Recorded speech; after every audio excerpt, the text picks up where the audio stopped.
അങ്ങനെ നമ്മളെ രാവിലെ തന്നെ നീച്ചാണ്ട് ഇതാ ഒന്ന് പുറത്തേക്ക് ഇങ്ങനെ നോക്കിയതാ.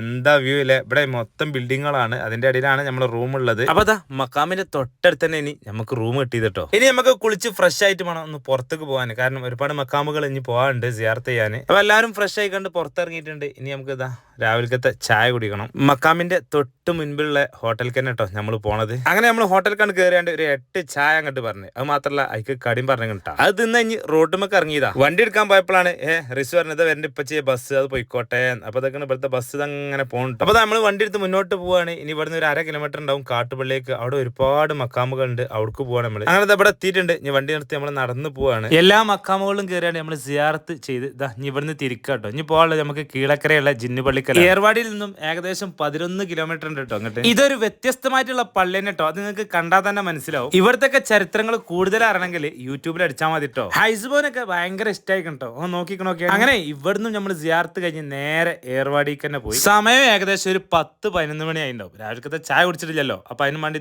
നമ്മൾ ഇവിടെ തന്നെ ഹോട്ടലിൽ കയറിയിട്ടുണ്ട്. അങ്ങനെ ഫുഡും കഴിച്ച് നമ്മൾ വീണ്ടും റൂമിൽ പോയി കുട്ടികളൊക്കെ ഇവിടെ റെസ്റ്റ് എടുക്കുകയാണ്. നല്ല വെയിലിന്. അപ്പൊ റെസ്റ്റ് ഒക്കെ എടുത്ത് കഴിഞ്ഞാൽ വീണ്ടും നമ്മൾ കുളിച്ച് ഫ്രഷ് ആയി ഇറങ്ങാം കേട്ടോ. ഇപ്പൊ സമയം നോക്കുകയാണെങ്കിൽ ഏകദേശം 2 മണി. ഉച്ചക്കത്തെ ഫുഡിനുള്ള സമയമായിക്കണ്. അപ്പൊ നമ്മളിതാ മക്കാമിന്റെ തൊട്ട് മുന്നിൽ തന്നെ ഹോട്ടലുകൾ ഒരുപാടുണ്ട് കേട്ടോ. നമ്മള് ഇപ്പാനെ കാത്തിക്കാണ്. ഇപ്പൊ വാതിൽ പൂട്ടാൻ വേണ്ടി കാത്തിക്കാണ്. നല്ല വെയിലാട്ടോ. ഹൈസുമാന്റെ മുഖത്ത് നിങ്ങൾക്ക് കണ്ടാ അറിയാം. അപ്പൊ എല്ലാവരും ഇതാ നടന്നുകൊണ്ട് തന്നെയാണ് ഞങ്ങള് സാധാരണ നിന്ന ഹോട്ടലിക്കല്ല കേട്ടോ, വേറെ ഹോട്ടലിക്കാ പോകും. മക്കാമിന്റെ മുന്നിൽ തന്നെ ഒരുപാട് ഹോട്ടലുകൾ ഉണ്ട്. സാധാ ചോറിന് വരുന്നത് 70 റുപ്യ കേട്ടോ. ആഹാ, കാട പൊരിച്ചിട്ടുണ്ടല്ലോ. ഇപ്പിമ്മ എളാമയ്ക്ക് സാധാ ചോറോട്ടാ കഴിച്ചത്. നമ്മള് പിന്നെ കുട്ടികൾക്ക് ഇതൊക്കെ നല്ല അടിപൊളി ബിരിയാണി, ഏത് കാട ബിരിയാണിയാണ് പറഞ്ഞത്.